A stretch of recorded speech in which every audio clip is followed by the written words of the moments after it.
on, guys? This is Mr. Teej 66's movie reviews. I am Mr. Teej 66. Today I'm going to be going to see the second Fantastic Beasts film, so I figured I would go ahead and review the first one, 2016's Fantastic Beasts and Where to Find Them. Now, of course, this is a spin-off of the Harry Potter films, and I'll be honest, I'm not really that big a Harry Potter fan. I've seen a few of the movies.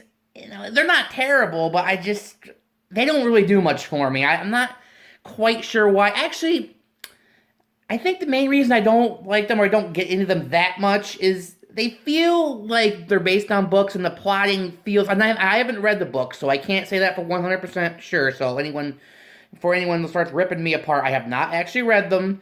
But the movies feel like just their plot points just feel just kind of contrived. I don't know. It never really pulled me in. So when I heard they were making this film, I thought, well, okay, and it's going to be, written directly for the screen. I thought, well, okay, I'll go ahead and give that a shot. And I saw it with my friend Nick Seraticatis and Caden Tomlins, and who will be joining me for the review of the second film, and that should be up later today. I went and saw this movie, and I was pleasantly surprised. I really, really liked this movie. I thought it was better written than any of the Harry Potter films.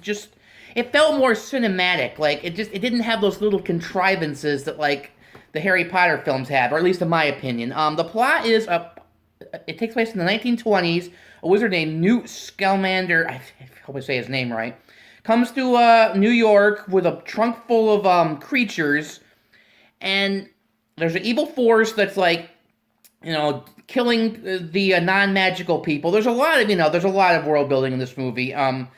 But people who watch the Harry Potter films probably all know it. But I must say, and this thing is killing people, and they have to figure out what it is. And also, some of Newt's creatures get out into the real world, and he has to sort of find them. He has to team up with this magic policeman girl or something like that. And a regular baker guy, a non-magical person, gets involved in the story, and craziness ensues. I must say, this movie. I think you could definitely watch this movie and not be a Harry Potter fan and know nothing about it and totally get into it. I totally got into it. The character of Newt Scamander is, I think, maybe my favorite character maybe of any of these films or any of this world that I've seen. He kind of reminds me of me. He's kind of a quirky little weird, guy who sort of sits in the background, just sort of, would rather not draw attention to himself. I really like him. I really do. His case is awesome. There's a case where that has an entire world inside of it with creatures. I'm like, that is fucking awesome. I totally was into that. And the creatures are brilliantly designed, very cool to look at, and given some nice, human characteristics. The plot itself is solid, but I wouldn't say this movie blew my mind. But when I came out, I was like, that was fun. That was a fun fantasy adventure movie.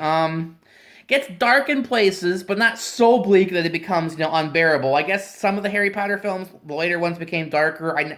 I've seen them out of order, scattered here and there, and I guess some of them do become darker, but again, not really anything that interesting. Dan Fogler as the regular non-magical person, I thought was great. I mean, you would think this character would get really irritating and, over the top at times, but he really doesn't. He plays it straight down the middle, so I was very impressed with him. Everyone else does solid jobs. Just a fun, there's some nice human moments that really touched my heart, So it wasn't just all brainless special effects. The 1920s, the set design for the 1920s is absolutely fantastic. I like they put it in the 1920s because that gives it a different tone and vibe to a lot of other fantasy films. There wasn't really a lot of Harry Potter, name or callbacks or whatever, or none that I could really tell. I'm sure hardcore fans will probably see 100 of them. And from what I heard in the next film, there's a lot more. But this movie really does work as a standalone film. I thought it was a blast. Flaws? Sometimes the plot is a little hard to follow, exactly what the creatures do. I've seen the film twice, and I'm still kind of okay, I don't quite get what's going on. It's explained enough, but there's still a lot of holes in it where I'm, scratching my head going, I don't quite understand. I'm sure, again, hardcore fans of the Wizarding World will be able to, tell me what's going on. So, that's really my only major issue with the film. Other than, it's not. I still didn't think it was mind-blowingly awesome, but I was like, that was fun. That was a solid thumbs up. I would give this movie like a 7.7. I thought it was a lot of fun. Maybe not mind-blowingly good, but hey, I'm gonna see the sequel, so hey, I'm interested in seeing what happens next. But anyway, that's it. We'll be me and my friend Nix and Caden will be reviewing the second film, and that review will be up either today or tomorrow. So stay tuned. This is Mr. TH666, and I will see you next time.